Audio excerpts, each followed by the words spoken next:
વિચાર તો જો કે આપને ન થાય, પણ મને એમ કે કદાચ વિચાર થાય તો કે ભાઈ આ શ્રીમદ રાજચંદ્ર સિવાય કે તમારી પાસે બીજું કંઈ છે? મેં કીધું ભાઈ અમારી પાસે શ્રીમદ રાજચંદ્ર નથી, આ કાળનો ભગવાન છે. શબ્દ નથી વાપરતા તીર્થંકર સ્વરૂપ, પણ એક તીર્થંકરનું જીવન જ આપણે અત્યારે માણી રહ્યા છીએ. છે ને આનંદ? બરોબર આનંદ આવે છે ને? કેવી રીતે એ ભગવાન થયા આ પંચમ કાળના. રીત તો એક જ હતી, પણ ફરક હતો પ્રસંગોનો, ફરક હતો સંઘોનો, અને ફરક હતો માત્ર તેમના જીવનને અનુસરતો તત્સમયની યોગ્યતા. આ કાળમાં ભગવાન બની શકાય છે એ પુરવાર કરી અને પોતે જગતને એક નવતર પ્રકારનો બોધ આપી ગયા કે અત્યારે પણ જીવ જો પુરુષાર્થી થાય અને સતના માર્ગે ચડે તો અત્યારે પણ તેને સત પ્રાપ્ત થઈ શકે, અને તું ભગવાન પણ થઈ શકે. એકદમ ચોખ્ખી વાત છે. બહુ સુંદર. આપણે જરી પત્ર વાંચશું થોડુંક, એટલે આપણને એમના જીવનની દ્રષ્ટિ જરી આપણના ખ્યાલમાં આવે કે કેવી રીતે ભગવાન બની શકાય છે. તો એટલું ચલણ એમાં સુંદર છે. બસ આના પગલે ચાલીએ તો મુક્તિ તમારા દ્વાર ખખડાવશે, તમારા બારણે આવીને ઘંટ વાગશે. તો આપણે પત્ર તો 68મું ચાલે છે ત્યારે, 68.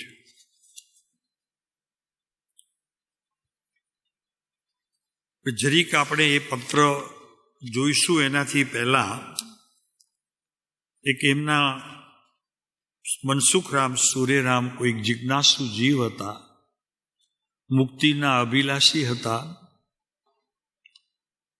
એટલે એને પહેલા કૃપાળુદેવ ઉપર લખેલું પત્ર માત્ર વાંચીશું, અર્થ તો આપણે 68માં પત્ર ઉપરથી જ લઈશું. પક્ષપાતો ન મે વીરે ન દ્વેષ કલિપાદિશું યુક્તિમ દુ ચરમ યસ્ય તસ્ય કાર્ય પરિગ્રહ. એટલું સુંદર કાવ્ય છે. એની વાત તો સીધી અંદરમાં જ લઈ લીધી છે, કોઈ અર્થ એનો કર્યો નથી, પણ અર્થ કૃપાળુદેવના જીવનમાં અને એમના જીવનથી એ પ્રસંગોને પણ વણી લીધા છે. કંઈક જુદું મનસુખરામ સુરેરામ ત્રિપાઠી સાથે કૃપાળુદેવનું વિશેષ કંઈક વલણ લાગે છે, અને એ જીવ કંઈક વિશેષ અભ્યાસી લાગે છે. એટલે કૃપાળુદેવને પણ એમને પ્રશ્ન પૂછવાનું અને કેટલાક ખુલાસા લેવાની ઈચ્છા પણ થઈ છે. તેથી એમ ન સમજવું કે કૃપાળુદેવને શું ખબર નહીં હોય, એમ નહીં. પણ વિશેષ સમજણ માટે કોઈનો સહારો લેવો એ ખરેખર આત્માર્થીનું એક મોટામાં મોટું ગુણ છે. મને બધું આવડે છે, બરાબર, મને બધું આવડે. હા, એ તો મને ખબર છે ને, મારી પાસે શેખ છે એવા એક શેઠ. હા, બધી ખબર, અમને તો બધી ખબર છે. તમે ભલે કહો છો અમને તો બધી ખબર છે. એમ બધી ખબર છે તો પછી આ છૂટક છૂટક ખબર ક્યારે પડશે? બધી તો છે. ચાલો, પક્ષપાતો ન વીર, આ બધી જે કવિ છે હરિભદ્રાચાર્ય માં ગાથાઓ આવે છે. હરિભદ્રાચાર્ય આમ તો સૂરી હતા ને, પોતે હરિભદ્ર સૂરી, પછીથી સૂરી. હા હા, એમ પેલા મુનિ પછી સૂરી. હા, એ જ. તો મનસુખભાઈ સુરેરામ કૃપાળુદેવને લખે છે કે આપનું ધર્મપત્ર વૈશાખ વડ 6નું મળ્યું. તમે મુમુક્ષુઓ પત્ર લખો છો કોઈ બીજા મુમુક્ષુને? કારણ કે મારા પ્રભુએ કર્યું એ આપણને કરવું તો જોઈએ. એ એટલા માટે આમાંથી ફુરસદ મળે તે થાય ને, કારણ કે બધાને ખબર છે આમાંથી ફુરસદ જ નથી મળતી લોકોને. જોકે પત્રો બધી જગ્યાએથી ભૂલાતા જ જાય છે હવે તો, કાળ એવો આવી ગયો છે. પણ દુઃખદ ઘટના છે, પત્રોમાં ભાવ જાય છે, આમાં હાવ જાય છે. આમાં હાવ કેટલું ફરક છે પ્રભુ. એક જ્ઞાનીને પત્ર લખીએ ત્યારની ભાવની દશા કેટલી અલૌકિક હોય છે. જરાક લખી તો જોજો, ભલે ટપાલમાં નાખજો, ક્યાંક તો પહોંચશે ને કોકના હાથમાં. હા, એડ્રેસની બુકો ઘણી બધી મળે છે સંસ્થાઓ પાસે. એકાદ લઈ લેવીને કાગળ લખીને અંદર મૂકી દેવું. આપણું નામ નહીં લખવાનું. તમારી એવી જિજ્ઞાસા હોય તો ફોન નંબર લખવાના, ક્યારેક આવે તો ખરું, પણ નહીં લખતા હો, હા, પરેશાન થઈ જશો. તો લખે છે કે આપનું ધર્મપત્ર, જો શબ્દો જુઓ, ધર્મપત્ર વૈશાખ વદ છઠનું મળ્યું. આપના વિશેષ અવકાશ માટે વિચાર કરી ઉત્તર લખવામાં આટલો મેં વિલંબ કર્યો છે. વિલંબ કરવાનું કારણ સહિત કહી દીધું એક લીટીમાં, કે વિલંબ પણ એટલા માટે જ થયો છે કે આપના વિશે કંઈ વિશેષ અવકાશ, અવકાશનો અર્થ એ છે કે વિશેષ શબ્દોની તે સમયે ઉત્પત્તિ થાય અને આપણને પ્રભુ હું જાણ કરી શકું, એટલા માટે વિશેષ અવકાશ. એટલે અવકાશ એટલે કે માઇન્ડમાં ડેવલપમેન્ટ થવા પૂર્વે જે કંઈ આવતું હોય એનાથી વિશેષ કંઈ આવતું હોય, કંઈ કદી થયું છે એવું કે જેવું આવે તેવું બોલી નાખવાનું. કોઈ પણ શબ્દ બોલતા પહેલા આપણા જીવનને આપણે તપાસવું જોઈએ કે બોલો છું ઇઝ રાઈટ રોંગ, બોલવું જોઈએ કે નહીં. આ બધી જ ખરેખર આપણા જીવનની અંદર મુખ્યત્વ ભૂમિકાઓ છે કે જેનાથી કરીને આપણને પછી પસ્તાવવું ન પડે. તો અહીંયા વાત આવે છે કે આપનું ધર્મપત્ર વૈશાખ વડ છઠના મળ્યું. અને આ બહુ ગમ્યું છે. આપ શરૂઆત કરશું, આપણે પ્રતિજ્ઞા લેશું, તારીખ નહીં લખવાની, ક્યાં બી લખવું તો મિત્તી નાખવાની. આજે કેટલા જણા તૈયાર થશે એમાં મિત્તીમાં? ડેટ નહીં ચાહીએ, ડેટ કારણ કે હશે તો વળી ઓલું સાંભળશે, આમ કરવાનું. ઓલગામાં મિત્તી છે જ નહીં, એટલે આ તારીખ નથી, તારીખ સિવાય કંઈ છે જ નહીં. બરોબર છે? તારીખ લખવી. આપણને જ્યાં કોઈને પત્ર લખવો, કોઈ પ્રસંગ હોય, કોઈ આપણને નવી વાત સાંભળવા મળી હોય તો આ દિવસે આ જાણવા મળ્યું. તો વૈશાખ જે કંઈ પણ મહિનો ચાલતો હોય એ ઉપર લખી અને મિતિ લખવી ગમશે. આપનું ધર્મપત્ર વૈશાખ વદ છઠનું મળ્યું. આપના વિશેષ અવકાશ માટે વિચાર કરી ઉત્તર લખવામાં આટલો મેં વિલંબ કર્યો છે. વિશેષ અવકાશ પામે. ભાઈ, અમારી વાત કંઈક તમારા જીવનની વિશેષ, એટલે એવું નહીં કે હું તમને બોધ આપું એ વિશેષ પરિણમે, મારી વાત પણ કંઈક વિશેષપણારૂપ પરિણમી અને મારા કોઈક જીવનના અતિ ઉત્તમ કાર્યોમાં તે સાથ સહકાર આપતો રહે, એટલા માટે આ લખું છું. મેં વિલંબ કર્યો છે જે વિલંબ ક્ષમાપાત્ર છે. 64, હાજી હેરો, હા, હવે 64 છે. આજે જરા 64મું પત્ર લેવાનું જરા. 64 વર્ષ 22મું, પેજ નંબર 189. ચાલો, તે વિલંબ ક્ષમાપાત્ર છે. તે પત્રમાં આપ દર્શાવો છો કે કોઈ પણ માર્ગથી આધ્યાત્મિક જ્ઞાન સંપાદન કરવું એ જ્ઞાનીઓનો ઉપદેશ છે. એટલે ઘણા સંતો તો એવી રીતે કરે, સંસારી લખેલા પાછ સંસારી કોઈકે લખેલા પત્રની પણ એવી રીતે પોતાના જીવનની અંદર ઉતરણી કરે, કોતરણી જેવી ઉતરણી કરે કે એમાંથી પણ અધ્યાત્મ ઝરતું દેખાય. આપણને પણ એમ જ કરવું જે કૃપાળુ દેવે અહીંયા આપના વિશેષ અવકાશ માટે વિચાર કરી ઉત્તર લખવામાં આટલો મેં વિલંબ કર્યો છે, જે વિલંબ ક્ષમાપાત્ર છે. હવે મૂળ મુદ્દો આવે છે કે આપ પત્રમાં આપ દર્શાવો છો કે કોઈ પણ માર્ગથી આધ્યાત્મિક જ્ઞાન સંપાદન કરવું એ જ્ઞાનીઓનો ઉપદેશ છે. જ્યાં જ્ઞાનની વાત હોય અને તીર્થંકર કે જ્ઞાની ધર્માત્માના ઉપદેશથી આ બધું સંપાદને કે કોઈક એવા માર્ગે જતા પુરુષે કાગળ લખ્યું હોય એ તો ઉપકારી છે જ, એ તો છે જ ઉપકારી. પણ લખે છે આ વચન મને પણ સંમત છે. પ્રત્યેક દર્શનમાં આત્માનો જ બોધ છે. આમ તો જોવા જાઓ તો આર્ય સંસ્કૃતિમાં આ મુખ્ય વાત છે, પણ અત્યારે ભૂલાતી જાય છે.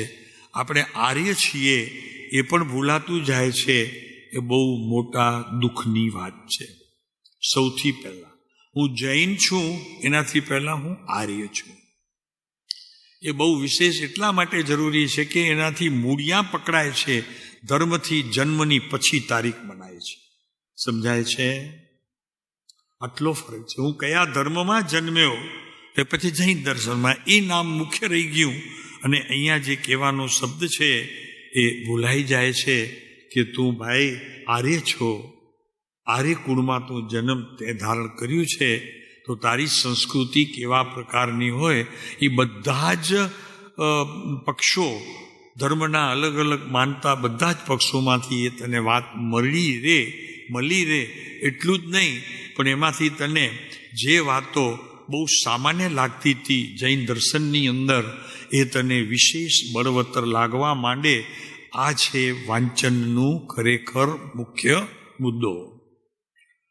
તો આપણા વિશેષ અવકાશ માટે વિચાર કરી ઉત્તર લખવામાં મેં આટલો વિલંબ કર્યો. વિલંબ ક્ષમાપાત્ર છે.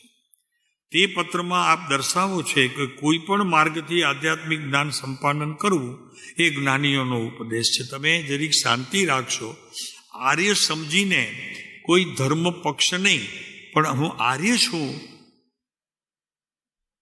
તો એવી વાત સમજી કરી તમારા જ્ઞાનની અંદર એનો ઉતારો કરી જો દર્શાવશો તો ખરેખર લખે છે કે આધ્યાત્મિક જ્ઞાન સંપાદન કરવું એ જ્ઞાનીઓનો. બધા જ શાસ્ત્રોમાં શબ્દોની રચનામાં કંઈ ફેર પડે, ભાષાના પૂદગલ પરમાણુઓમાં કંઈક રજૂ કરતા કંઈક આડું અવળું હોય, પણ બધા જ ધર્મો ખરેખર તો આધ્યાત્મિક જ્ઞાન સંપાદન કરવાની વાત ખરેખર કહે છે. કંઈક ને કંઈક એમાં રહસ્ય આવી જ જાય છે. માટે અહીંયા એક વસ્તુની ચેતવણી એ આપી કે કોઈ પણ ધર્મનો નિષેધ કરવો નહીં, એને સમજવાની કોશિશ કરવી. જો સમજાય તો, અને આપણી પાસે સમય હોય તો, નહીંતર આપણને જે મળ્યું છે જન્મથી તે ચલાવવું, પણ કોઈનો વિરોધ કરવો નહીં. કોઈ તમને વૈષ્ણવ મળે અને એને તમે કહો અહીંયા આવો ને જ્યારે વૈષ્ણવમાં શું છે, એ ખરાબ. વૈષ્ણવમાં શું છે કે એવું તને શું ખબર છે? તે અભ્યાસ કર્યો છે? જાણે એને તો એમ છે કે આ કહું તો જરાક અમારા ધર્મમાં અમારા ગુરુઓનું કંઈક વિશેષતા. ભાઈ તૂટે ઉલટાનું કે તમને આ શીખવે છે તમારા ગુરુ. એટલે બહુ ભાષા ઉપર આપણને કંટ્રોલ બી હોવો જોઈએ. વિચારધારા વગર શબ્દોનું વાવેતર કરવું જ ન જોઈએ. ખરી વાત તો એ છે. પહેલામાં પહેલી ગમે તેવું આવે, ગમે તેવું બોલવું, એ તો ખરેખર કૃપાળુદેવે ના પાડી છે કે મુમુક્ષુના એ લક્ષણ હોતા નથી. ધર્મ જેને સમજવું છે તે એક પણ વાક્ય બોલે એમાં એની બહુ જવાબદારી હોય છે. લખવામાં આટલો મેં વિલંબ કર્યો, એ વિલંબ ક્ષમાપાત્ર છે. જો કેટલું સુંદર કાગળ લખે છે, એમાં નથી લખી શક્યો હું તો ક્ષમાપાત્ર છે. આપણે શું કે જરી મોડો થઈ ગયો, મને કમવા કચકડા ના લખાવાનું ને, હવે તો કાગળ લખવાનું છે. છેલ્લું કોઈએ કાગળ લખ્યું હોય આ સભામાં? મને જરા આ ખ્યાલ આવે. સભામાં બેઠેલા તમે બધાએ કોઈને કાંઈ પત્ર લખ્યો છે? ચાહે તે ધર્મ સંબંધીનો હોય, ખુશી ખબરનો હોય, વેપાર વણજનો હોય, કુટુંબ સંબંધીનો હોય. ભરતભાઈ કઠણ છે કે નહીં? બહુ બહુ બધું જ આ પંચમ કાળે આપણી પાસેથી લૂંટી લીધું છે. બધું જ લૂંટી લીધું છે. આ એક એવી વસ્તુ હતી પત્ર લખવાની, જેમાં વિચારોની તો ધારા હોય, પણ એમાં અંતર ક્યારેક બોલી જતું દેખાય, એ પણ આપણે ખોઈ નાખ્યું. અંતર, હૃદયની વાત કહેતા ડર લાગે, શું માનશે? પણ જ્યારે લખવું હોય છે ત્યારે સહજ લખી શકાય છે. અને એના જે પ્રત્યાઘાત પડે છે, એ પુરુષ કે એ બેન તમે જેના ઉપર આ લખ્યું હોય એ મળે તો કે વંદન કરું છું, તમને પ્રભુ વંદન કરું છું. કેમ? આપણને ખ્યાલ ન હોય તો કે તમે પત્ર લખીને મને 2 વાત ધર્મની કરી, મને ખૂબ જ આનંદ થયો. મેં ભૂલેલી આ આખી સિરિયલ મેં ફરી પાછી હાથમાં લીધી. એમાં આપ ખરેખર ભાગીદાર છો, ઉપકારી છો. તમને કયા ભાવથી સ્વીકાર કરું? પ્રભુ, આ બધું જ આપણે ખોઈ નાખ્યું છે.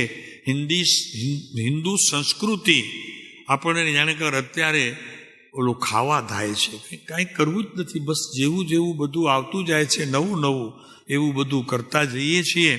એ વાત કરે છે. આપણે જરા આગળ ચાલશું. તે અવકાશ માટે વિચાર કરી ઉત્તર લખવામાં આટલો વિલંબ થયો છે. એ પણ લખી શકાય છે, એના પણ મિચ્છામિ દુક્કડમ લખી શકાય છે. તમારા આમાં નહીં,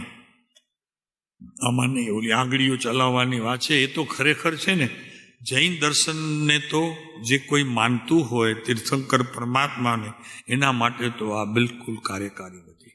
એમાં જો સંયમ રાખતો હોય હજી પણ તો જુદી વાત છે, પણ અસંયમીનું તો આમાં કામ જ નથી, ખરેખર કામ નથી, પોતાથી સંયમ ન રહેતો હોય તો. કે છે જ્ઞાન સંપાદન કરવું એ જ્ઞાનીઓનો ઉપદેશ છે. કોઈ પણ માર્ગથી આધ્યાત્મિક જ્ઞાન સંપાદન કરવું. કોઈ પણ માર્ગથી એટલે એમ નહીં કે ગમે તે માર્ગ. કોઈ પણ માર્ગ એટલે જેમાં સતની રચના હોય એ કોઈ પણ માર્ગ એમ. પછી કોઈ પણ માર્ગનો અર્થ ઘણા એવી રીતે કરે તો કે સાહેબ તમે તો કીધું હતું હજી પ્રવચનમાં. એમ નહીં, ગમે તેનો અર્થ જુદો અને કોઈ પણ એક શાસ્ત્ર એનો અર્થ જુદો થાય છે. ભાઈ, તને ખબર પડે જરી. તો આધ્યાત્મિક જ્ઞાન સંપાદન કરવું માર્ગથી. આધ્યાત્મિક જ્ઞાન સંપાદન કરવા માટે ફિલ્મવાળી બુક ચાલે ને? ન ચાલે. પ્રભુ તો આવી જ જાય સહેજે એમાં. એ જ્ઞાનીઓનો ઉપદેશ છે. લ્યો, બસ સૌથી પહેલા ઉપદેશ જ્ઞાનીઓનો આ છે કે આધ્યાત્મિક જ્ઞાન સંપાદન કરવા માટે તારે જે તારી પાસે શાસ્ત્ર છે એ શાસ્ત્રની અંદર કંઈક આગળ વધવા માટે વિશેષ અવકાશ, જગ્યા હોય તો મારે એને અભ્યાસ કરવું જોઈએ, કરવું જ જોઈએ. જ્ઞાનીઓનો ઉપદેશ. આ વચન મને પણ સંમત છે. લખ્યું તું મનસુખરામ સુરેરામ, કારણ કે એ વેદાંતી હતા એટલે એમણે એ રીતે લખ્યું અને કે મને સંમત છે. પ્રત્યેક દર્શનમાં આત્માનો જ બોધ છે. ક્યાંકથી તમે કાઢશો તો આત્માનો બોધ જ આવશે. કોઈ પણ આપણો મિત્ર મળે, આગ્રહ નહીં કરવો તમે ત્યાં આવો, બધું સરસ છે, બધું સુંદર છે, ખાવા પીવાનું રહેવા કરવાનું નહીં, એવી વાત નહીં કરવાની. હા, સગવડ બધી સારી છે, સુંદર છે. હા, અને આપણે સંયમ રાખવો, વાણીમાં પૂરેપૂરો સંયમ રાખવો. તો એ દર્શનનો આત્માને જ બોધ છે. મોક્ષ માટે સર્વનો પ્રયત્ન છે. જો ભાઈ ગમે તે ધર્મનો હોય પણ ધર્મ સંબંધીનું શાસ્ત્ર એ પડતો હોય અને આપને ઊભા રહી અને બે વાત કરતો હોય તો એને પણ સંસારમાં કંઈક પણ દુઃખ લાગ્યું છે જેથી છૂટવા માગે છે એટલે વાત કરે છે તો ઊભા રહ્યો 2 મિનિટ એને પણ સાંભળવા તમારી પાસે સમય હોવો જોઈએ. 2 મિનિટ. એ જ્ઞાનીઓનો ઉપદેશ છે. આ વચન મને પણ સંમત છે. પ્રત્યેક દર્શનમાં આત્માનો જ બોધ છે મૂળમાં. પછી સહેજે સહેજે ક્રિયા કરતા કર્મ એમાં કંઈક ફેર પડતો હોય તો જુદો દેખાય અને ઘણી વખત કદાચ અસ્પષ્ટપણ પણ હોય તો પણ એમની સામે ટીકા ન કરી ગુણ પ્રમોદ કરવાની આપણની યોગ્યતા ખરેખર કેળવવા જેવી છે. એમ નહીં તમે આ વાંચો છો એના કરતાં શ્રીમદને વાંચો ને, આમાં બહુ સારું નહીં. પ્રભુ એવી ઉતાવળ કરી એના દિલને જરા દુઃખ લાગે, કારણ કે જેણે ગુરુ માન્યા હોય અને એનું શાસ્ત્ર એના હાથમાં હોય તો આપણને એવા દુઃખના કારણ થતાં પણ રોકવા જરૂરી છે. આ તો બહુ સામાન્ય વેપાર છે વાણીનો, એ આપણને સમજવું પડે એવું કંઈ છે નહીં. વચનોથી ખબર પડે આપણને કે જે વિલંબ ક્ષમાપાત તે પત્રમાં આપ દર્શાવો છો કે કોઈ પણ માર્ગથી આધ્યાત્મિક જ્ઞાન સંપાદન કરવું એ જ્ઞાનીઓનો ઉપદેશ છે. જ્યાં અધ્યાત્મ હોય પછી એ કોઈ પણ પક્ષનો હોય તો એને પણ માન્ય કરવું. આ વચન મને પણ સંમત છે. કૃપાળુદેવે સંમત કર્યું છે. પ્રત્યેક દર્શનનો આત્માનો જ બોધ છે, માટે મોક્ષ માટે પ્રયત્ન છે. તો પણ આટલું તો આપ માન્ય કરશો કે જે માર્ગથી આત્મા હવે ચોખવટ કરે છે કે ભાઈ વાંચજો બધું, પણ હવે એક ખ્યાલ રાખજો કે જે માર્ગથી આત્મા, આત્મત્વ એટલે કે સમ્યક જ્ઞાન, એટલે કે યથાર્થ દ્રષ્ટિ જોવાની, જેથી કરીને જ્ઞાન, દર્શન, ચારિત્ર ત્રણેય નિર્મળ રહે, ક્યાંય પણ કોઈ બીજી વાટે ન ચડી જાય. ભરતભાઈ, એવું વાંચન મારે કરવું. કેવું? કે જેનાથી આ ત્રણ બોલ, જ્ઞાન, દર્શન અને મારું ચારિત્ર, એ ત્રણ ક્યાંક બીજે પાટે ચડી ન જાય. પછી અન્ય ધર્મીનું હોય તો એક્સેપ્ટેડ, કાંઈ વાંધો નથી. કૃપાળુદેવ ગીતા પણ વાંચતા હતા. તો દર્શનનો આત્માને જ બોધ છે. માટે મોક્ષ માટે સર્વનો પ્રયત્ન છે. તો પણ આટલું તો આપ પણ માન્ય કરી શકશો કે જે માર્ગથી, હવે મૂળ મુદ્દો બતાવે છે, કેવા શાસ્ત્ર વાંચવા વિશેષ લાભનું કારણ થશે, તો કે જે માર્ગથી આત્મા, આત્મત્વ એટલે આત્મા, રૂપત્વ એટલે રૂપ, એનું વિશેષ આત્મત્વ, આત્મા અને એનું રૂપ એટલે કે એના ગુણ અને એની અવસ્થાઓ પ્રત્યેક એમાં આવી જાય છે. આત્મત્વ, સમ્યક જ્ઞાન અને યથાર્થ દ્રષ્ટિ પામે તે માર્ગ. યથાર્થ દ્રષ્ટિ એટલે કે સાચો રાહ. આપણે બહારગામ જતા હોઈએ, ગાડીમાં હોઈએ, બાળકો સાથે હોય, અને કોઈ આપણને સામા જીવ એવા હોય ઘણા હડપલા, ખબર ન હોય માર્ગની, ને છતાં આપણને કહે કે અહીંયાથી જશો, પછી લેફ્ટ વળશો ને રાઈટમાં થશે તો માર્ગ આવશે. ખોટા માર્ગ બતાવે. એ એટલા માટે મસ્તી કરે, છોકરાઓને મજા પડે, એને એમ ભલે એ રાગ રખડે, આવશે પાછો ફરી. અમે ક્યાં એમ કીધું હતું, તમે ભૂલ્યા, રાઈટ લેફ્ટમાં ભૂલ્યા. એટલે આવું બધું ખેલ આપણે અહીંયા એ દિશામાં નહીં, ઘણી જગ્યાએ કરતા હોઈશું, પણ એવું કરવાનું નહીં. એ છે દર્શનમાં આત્માનો માટે આત્મત્વ, સમ્યક જ્ઞાન, યથાર્થ દ્રષ્ટિ પામે તે માર્ગ સત્પુરુષોની આજ્ઞા અનુસાર સંમત કરવું જોઈએ. કોનાથી સંમત કરવું? સત્પુરુષથી. કેમ ખબર પડે? કે જેને મળીએ એ બીજી વાતો કરતા વિશેષ વાત પોતાના મુક્તિ તરફ દ્રષ્ટિ કરીને સ્વચ્છ, નિર્મળ, પાણીની જેમ એકદમ નિર્મળ અને એકદમ દોષ રહિત, કોઈના પણ દોષ જોયા વગર જો એ વાત કરતો હોય તો એમની વાત સાંભળવી, અન્યથા બીજી વાતો સાંભળવી નહીં. એ છે સમ્યક જ્ઞાન, યથાર્થ દ્રષ્ટિ પામે તે માર્ગ સત્પુરુષોની આજ્ઞા અનુસાર સંમત કરવો. આ કૃપાળુદેવને લખવું પડે છે. કેટલી સરસ વાત છે નહીં? ફૂલેલી વાતો આપણા જીવનની અંદર, બહુ નાની નાની સામાન્ય વાતો પણ આપણને આ પુરુષ યાદ અપાવે છે. તો પણ આટલું તો આપ પણ માન્ય કરી શકશો કે જાય જે માર્ગથી,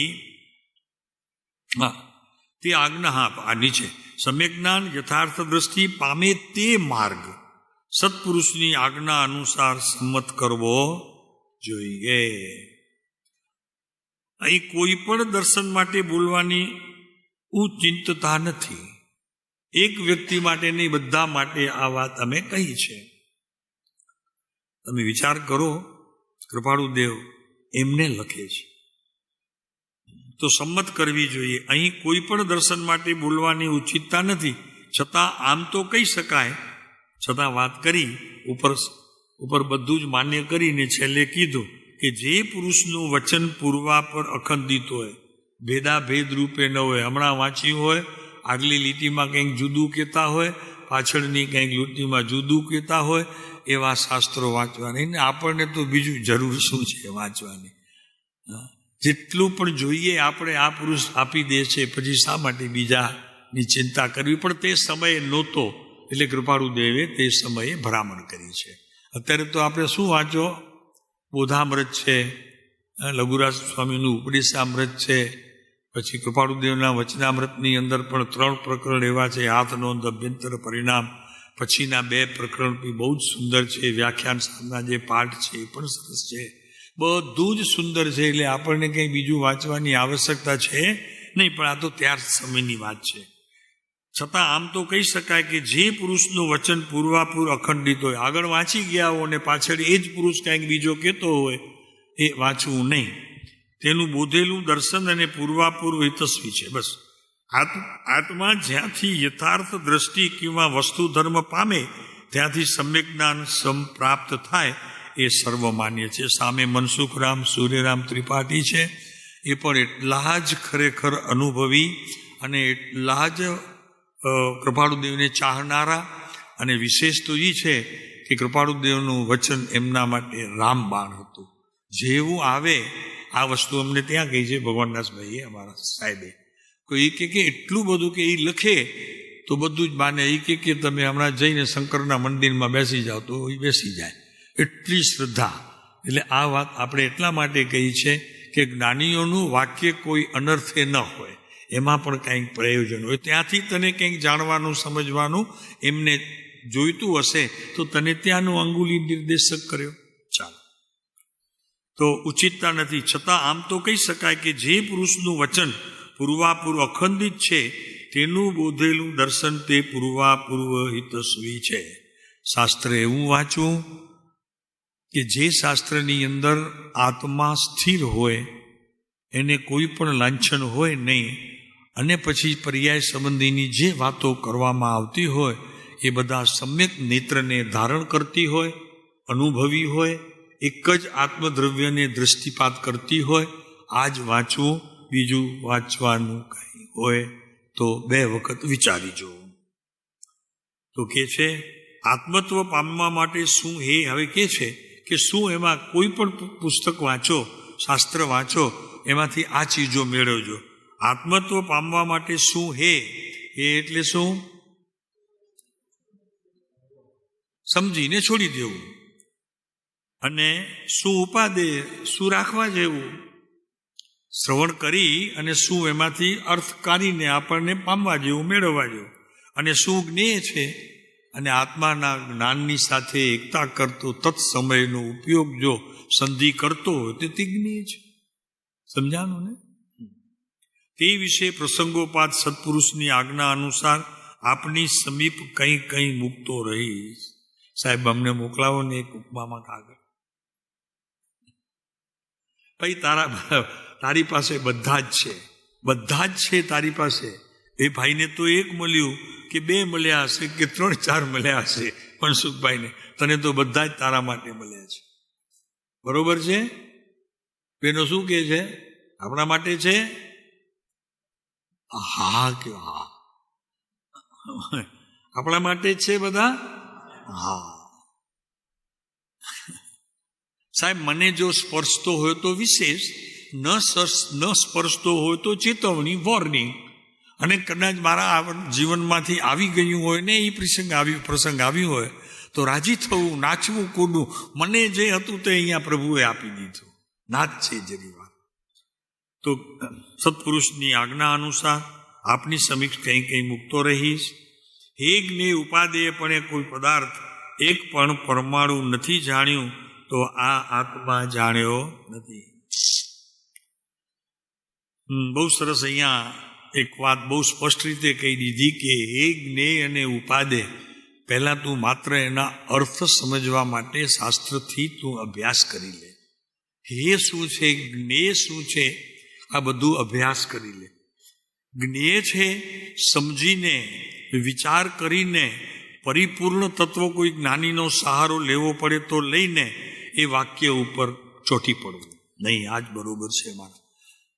હે છે એ તરત જ એને આવે ને એની સાથે કેવું કે ભાઈ આ તો પાપનો વેપાર કરાવવા મને આવ્યો છે, એટલું તો મને જ્ઞાન થાય છે, એટલે એને જવા દેવું. પછી જે જ્ઞેય હોય તો એ જાણવા યોગ્ય છે, તો એમાંથી જે જરૂરનું હોય મારા માટે તે રાખી અને બાકીનાને શાંત કરી દેવું. કોઈ નિંદા ટીકા એના માટે બી કરવાની જરૂર નથી. આવે કારણ કે પૂર્વે કરેલું હોય એ જ તારા ઉપયોગની શ્રેણીમાં આવશે. તેમાં આટલા બોલ છૂટા હશે, એ જ્ઞેય અને ઉપાદેય હશે જ. કોઈ ખોટા વિચાર બી આવે છે, કોઈક સારા વિચાર બી આવે છે, તો ત્યારે શું કરવું એ તો મને ખબર છે. એના માટે કંઈ બોધ હોય નહીં. સારો વિચાર ન આવે તો ઠીક છે, વિચારવું, પણ જો ખરાબ વિચાર આવ્યો તો તરત જ એને મનમાંથી રજા આપવી દેવી. એ ખરેખર ઉપાદેય નથી, એ છોડવા યોગ્ય છે. સમજી લેવું. આટલું કરશો તો ધર્મ માર્ગમાં પ્રવેશવાની સવલત રહેશે, બહુ સારું લાગશે. પહેલા એ કૃપાળુદેવના માર્ગમાં આવ્યો તો આપણને અત્યારે જાણવા મળ્યું છે, તો સૌથી પહેલા એ કરવા યોગ્ય છે આ કાર્ય? નહીં, તો બાજુમાં રાખો. અત્યારે તો જાણવા યોગ્ય છે તો કે હા, જરાક જાણી લો, પણ જાણીને એનો ક્યાં ઉપયોગ કરવો એ પાછો આપણા જીવનમાં હોવું જોઈએ. હા, ઉપાદેય ક્યાં છે ખરું ઉપાદેય, પણ કઈ જગ્યાએ, ક્યાં, કેવી રીતે, આ બધું આપણને સાહેબ આટલું બધું વિચાર કરવાનું. તો કે તને બધી ખબર હોય છે, જવા દે. તો જ્ઞાનીઓ લખે, એમને તારે પહોંચાડવું છે ને મોક્ષે, એટલે લખે કે ભાઈ આ વિચારોની ગતિમાં પ્રવાહ રૂપે આવતો કોઈ એવો વાક્ય એને ઉતાવળથી રજૂઆત કરવા પહેરતા તારા જ્ઞાનની સાથે તું એને જોઈ લેજે. તો કે છે એ વચન, હા, જ્ઞાનીઓનો ઉપદેશ છે. આ વચન મને પણ સંમત છે તમને સંમત? હા, પ્રત્યેક દર્શનનો આત્માનો જ બોધ છે. પ્રત્યેક દર્શનમાં છે તો આત્માનો જ બોધ. એટલે એનો અર્થ લેવું ટૂંકામાં કે ભાઈ સારી વાત કરશે, નરસી વાત નહીં આવે. પહેલી વાત તો એ છે. બધા કંઈ ધર્મ સંબંધી કહે તેમ નહીં, પહેલા વ્યવહારની દ્રષ્ટિએ આ સારું કહેવાય, આ નરસું કહેવાય. નરસું કહેનારા ઓછા, સારું કહેનારા એનાથી ઓછા. બરોબર બોલ્યા? શું કરે પ્રભુ, આપણને કંઈક કોઈકની ટીકા લખી હોય ને કોઈક ફોન આવ્યું હોય અને કોઈક આમ વાત ચાલતું હોય તો ખરેખર આપણને પૂછવાનું રસ પડે છે એ વાતમાં. આપણે અહીંયા આશ્રમમાં જ કોઈક હોય અને કોઈની જરા ભૂલ થઈ ગઈ હોય, એ વાત તમને કોઈ ફોનમાં કહે તો રાજી થવું કે નારાજ થવું?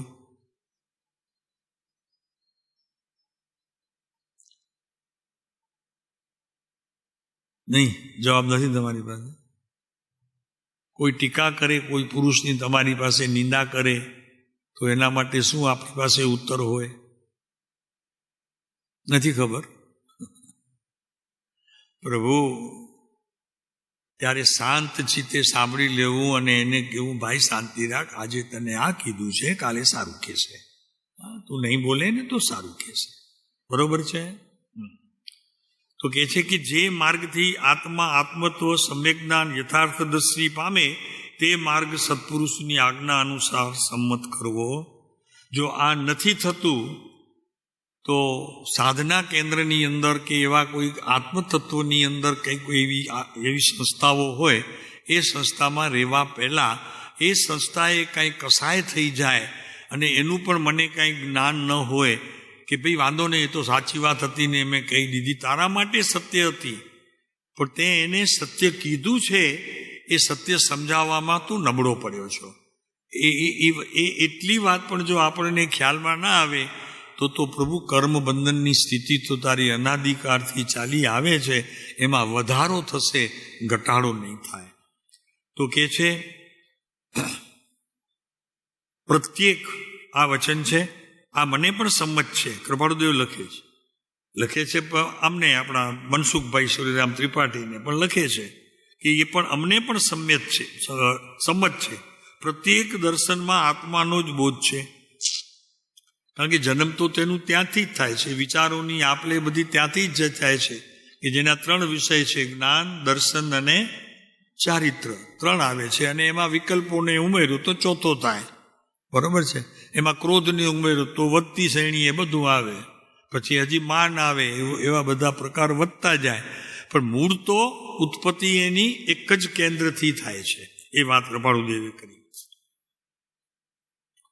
આત્મત્વ સમ્યક જ્ઞાન યથાર્થ દ્રષ્ટિ પામે તે માર્ગ સત્પુરુષની આજ્ઞા અનુસાર સંમત કરવો જોઈએ. હવે એ તો ખબર પડે કે નહીં કે આવો મારા પ્રભુ કે નહીં, આવું વાક્ય મારા પ્રભુ ન કે, એટલે એનો પ્રયોગ આ ક્ષેત્રની અંદર કે બહાર કરવો જોઈએ નહીં, બહાર બી નહીં કરવો જોઈએ, અને આ ક્ષેત્રની અંદર તો બિલકુલ ન કરવો જોઈએ કે જે ક્ષેત્રની અંદર જ્ઞાનીઓ વિચર્યા છે એ ક્ષેત્ર તો મારા માટે પરમાત્મા સ્વરૂપ છે. કે જે માર્ગથી આત્મા આત્મત્વ સમ્યક જ્ઞાન યથાર્થ દ્રષ્ટિ પામે તે માર્ગ સત્પુરુષોની આજ્ઞા અનુસાર સંમત કરવો જોઈએ. અહીં કોઈ પણ દર્શન માટે બોલવાની ઉચિતતા નથી, છતાં આમ તો કહી શકાય કે જે પુરુષનું વચન પૂર્વ અખંડિત છે, જે ખંડિત પામતો નથી, લાભ મળે નુકસાન પણ થાય, બંને ચીજો શક્ય છે. જે બોલો છો તે સમજી વિચારીને નથી બોલતા તો કાં નુકસાન અને કાં નફો, અગર એવી વસ્તુ તો ઉત્પન્ન થઈ જ જાય છે. માટે બહુ સમજીને બોલવું. કે અહીં કોઈ દર્શન માટે બોલવાની ઉચિતતા નથી, છતાં આમ તો કહી શકાય કે જે પુરુષનું વચન પૂર્વાપૂર્વ અખંડિત છે તેનું બોધેલું દર્શન તે પૂર્વાપૂર્વ તસ્વી છે, બોધ છે. આત્મા જ્યાંથી યથાર્થ દ્રષ્ટિ કિંવા વસ્તુ ધર્મ પામે ત્યાંથી સમ્યક જ્ઞાન સંપ્રાપ્ત થાય એ સર્વમાન્ય છે. હવે અહીંયા કેટલો અભ્યાસ કરીએ તત્વનો તો સમ્યક દર્શન થાય. વાત આવી ગઈ. કેટલા તત્વોના ક્લાસ ભરીએ અને હે જ્ઞેય ઉપાદેયનું સાંભળીએ, એનાથી ધર્મ એટલે કે સમ્યક દર્શન થાય કે આ એક વાત કૃપાળુદેવે લખી છે એનાથી થાય. તો કહી શકાય જે પુરુષનું વચન પૂર્વાપૂર્વ અખંડિત છે તેનું બોધેલું દર્શન તે પૂર્વાપૂર્વ તસ્વી છે. આત્મા જ્યાંથી યથાર્થ દ્રષ્ટિ કિંવા વસ્તુ ધર્મ પામે ત્યાંથી સમ્યક જ્ઞાન સંપ્રાપ્ત થાય એ સર્વમાન્ય છે. બહુ સુંદર એક 5 લીટીનું આ પત્ર પણ બહુ સરસ છે. હવે લખે છે કૃપાળુદેવ પોતાનું જીવન.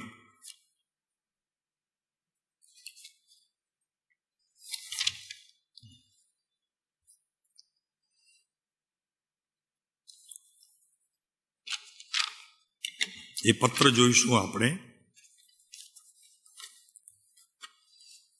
83 પહેલા 71 સહેજ અને પછી 83 71 નંબરનો પત્ર 71.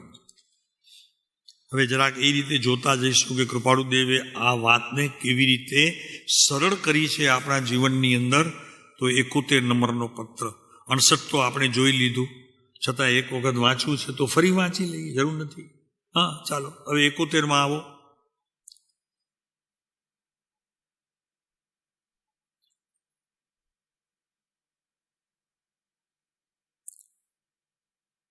કૃપાળુદેવ પહેલા પોતાનો આશય કહે છે કે અમે અહીંયા ભરૂચ આવ્યા છીએ, તો ભરૂચ શા માટે આવ્યા છીએ એમનો વિષય છે. પછી સર્વશાસ્ત્રના બોધનું, ક્રિયાનું, જ્ઞાનનું, યોગનું અને ભક્તિનું પ્રયોજન આ બધું જ કરો છો. સવારની આજ્ઞા ભક્તિ, બપોરે પ્રવચન, પછી સાંજના વાંચવાનું, રાત્રિના ભક્તિ કરવાની, સિવાય કે ઉપરાંત પણ જ્યાં બી મહારાજ સાહેબ પાસે જતા હશો ને જે કાંઈ પણ કરતા હશો તો એની વાત કરે છે. શેના માટે છે? પ્રયોજન શું છે? કૃપાળુદેવ લખે છે પુસ્તક કેસે બધા ભેગા. પ્રયોજન છે સ્વરૂપ.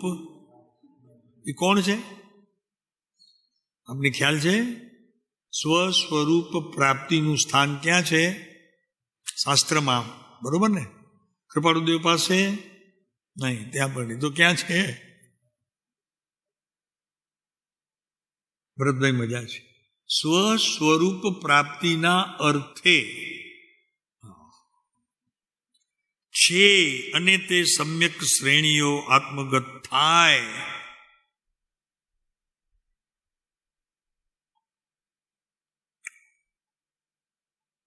બરોબર છે? નીચે સમ્યક શ્રેણીઓ આત્મગત થાય તો તેમ થવું પ્રત્યક્ષ સંભવિત છે. હવે કૃપાળુદેવ પોતાની વાત જરી કરી અને ભાઈ પાસે રજૂઆત કરે છે. ગમે તે વાતે અને ગમે તે દર્શનથી કલ્યાણ થતું હોય તો પછી મતમતાંતરની કંઈ અપેક્ષા શોધવી યોગ્ય નથી. સાહેબ ત્યાં ઉપાશ્રયમાં મળશે, સ્થાનકવાસીના સંપ્રદાયમાં મળશે, આ મળશે, ત્યાં મળશે, મળે નહીં મળે. પ્રભુ તને ખ્યાલ રાખતો. હા, એવી રીતે નથી ક્યાંય અહીંયા. એ વાત કરે છે કૃપાળુ. મારી આત્મ અભિલાષા ત્રિશ્રેણીમાં ઘણા માસ થયા વર્તે છે. કૃપાળુદેવ પોતાની વાત કરે છે. ધર્મ ઉપજીવનની પૂર્ણ અભિલાષા કેટલીક વ્યવહાર ઉપાધિને લીધે પાર પડી શકતી નથી, પણ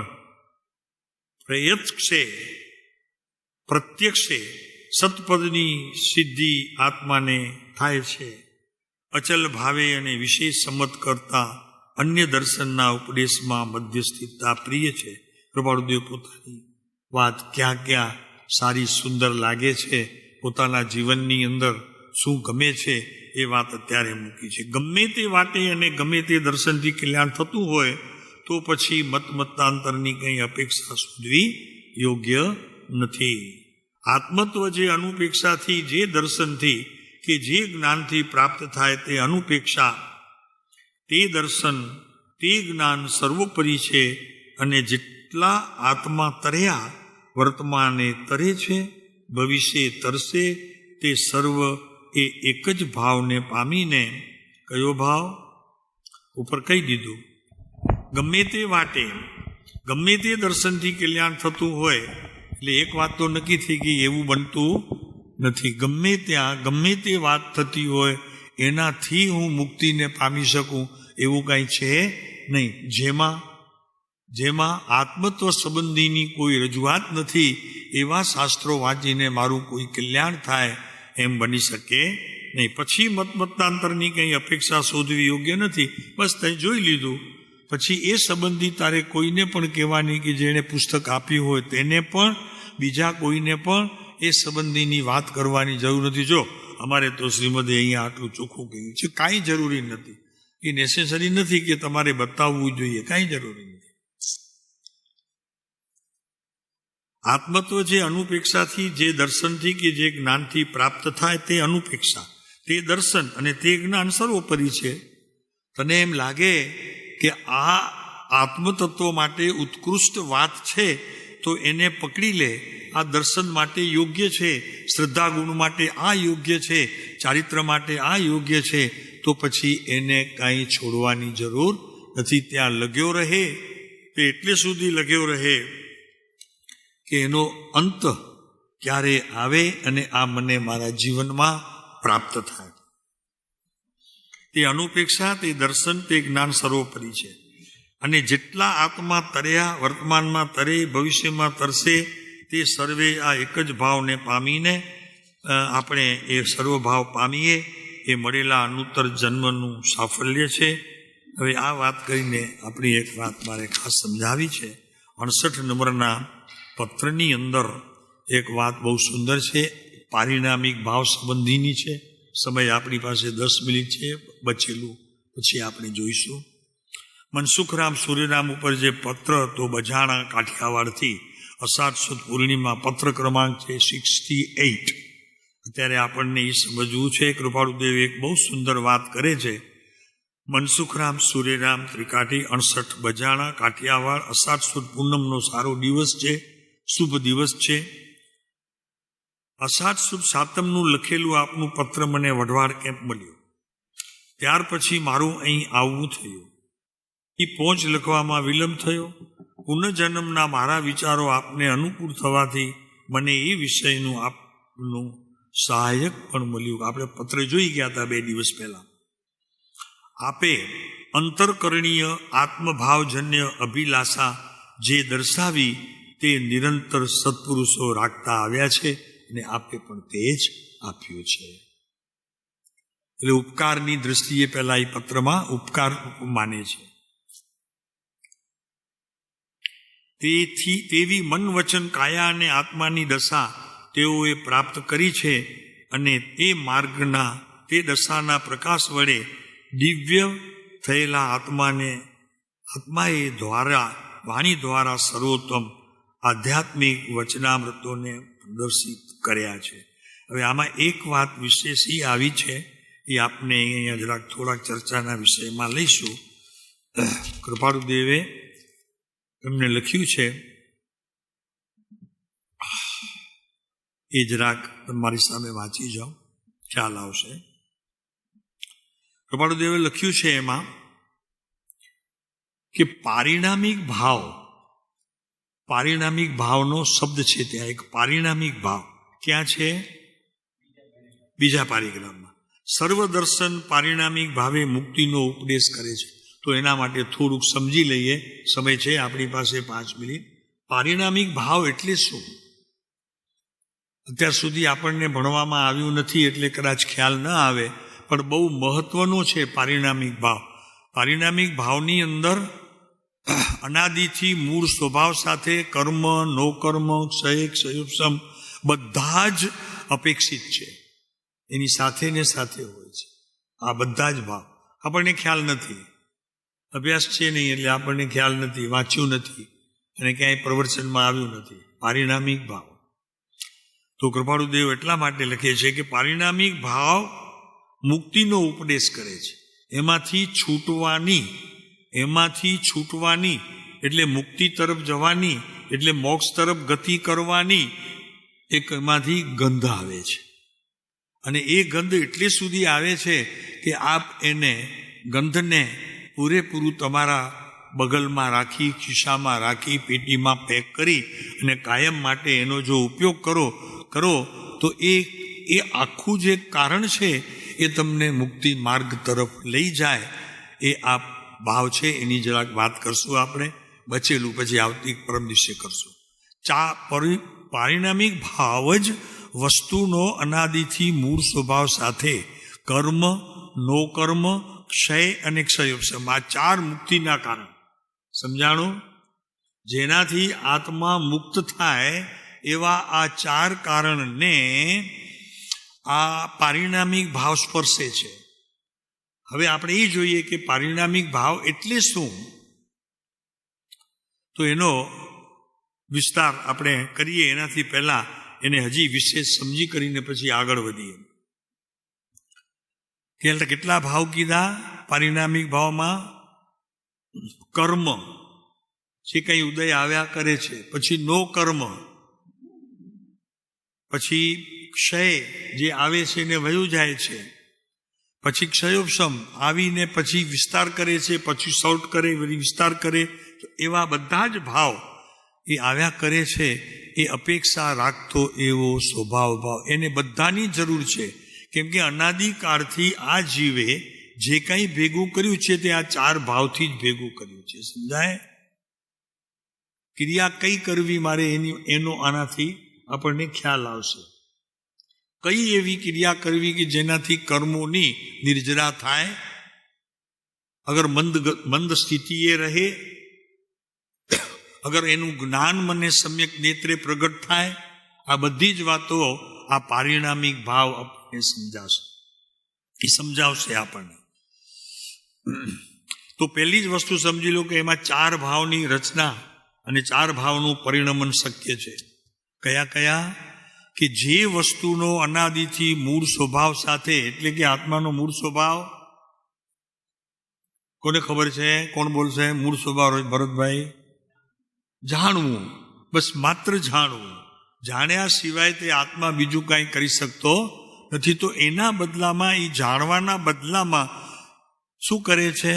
કર્મને જુએ છે, ઉદયમાં આવેલી વસ્તુની સાથે ગમત કરે છે, રમત કરે છે. હા, બરોબર છે. કર્મ કેવા? પૂર્વે કરેલા એવા ખોટા કાર્ય, તેનો વર્તમાનમાં આવેલો ઉદય, એની સાથે એ છેડ કરે છે. છેડ સમજાય ને? છેડ કરે છે.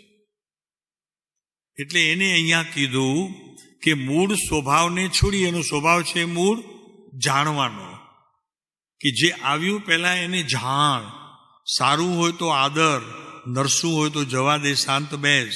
અને પછી ગ્રહણ કરવા યોગ્ય તો જ્ઞાન દ્વારા, દર્શન દ્વારા અને એવી અનેક પ્રકારની બીજી શક્તિઓ દ્વારા એને મેળવવાની વાત કરે છે. એ આગળ કહેશે.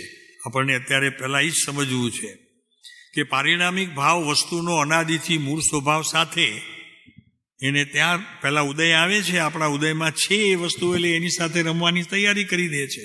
તો શું છે? એક તો કર્મ છે, પૂર્વે કરેલા તેનો ઉદય એ આવે છે. એની સાથે ઓલો પારિણામિક ભાવ જરી જુએ છે શું થાય છે. પછી નો કર્મ. નો કર્મ એટલે જે મારા જોખોટ કરો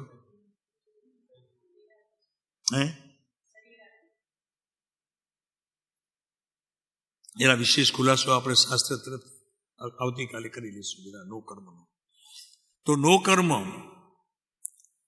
પછી ક્ષયોપશમ આવી વયો જાય. આવું ક્ષય થાય, ઉપશમ થાય. ઉપશમ થાય એટલે દબાય. ભાવ પડ્યો છે ત્યાં, એના ભાવ હજી પડ્યા છે.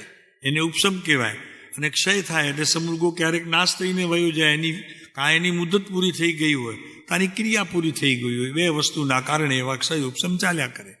અને એ અપેક્ષા રાખતો એવો સ્વભાવ ભાવ, બીજો કોઈ ભાવ નહીં. આ 4 ભાવ સિવાય બીજો કોઈ ભાવ તે સમયે આવતો નથી. પછી એમાંથી જ તારે સંશોધન કરીને તારા ભાવને પકડીને એ ક્રિયામાં તારે રોકાવું છે. એની વાત આપણે કૃપાળુદેવના વચનોથી જ કરશું. કૃપાળુદેવે તે સમયે શું શું કર્યું છે એ આપણને ખ્યાલ આવતો જ હશે, અને પછી એની સાથે આપણે યાત્રા શરૂ કરીશું. કૃપાળુદેવના પ્રસંગોથી આપણા જીવનને ઉજ્જવળ કરવા માટે સૌથી સહેલું રહેશે, એટલે એની સાથે આપણે બંધાઈ જઈશું. પણ એક વાત ખ્યાલ રાખો, ક્ષયોપશમ ક્ષય, કર્મ અને નો કર્મ એની અપેક્ષા રાખતો. જોઈએ તો પછી નો કર્મ, કર્મની બધી વ્યાખ્યા કરવી હશે તો પછી જી મહારાજ કરી નાખશે, થોડુંક ખ્યાલ આવશે તો સાંજના જરી. ઠીક છે ને?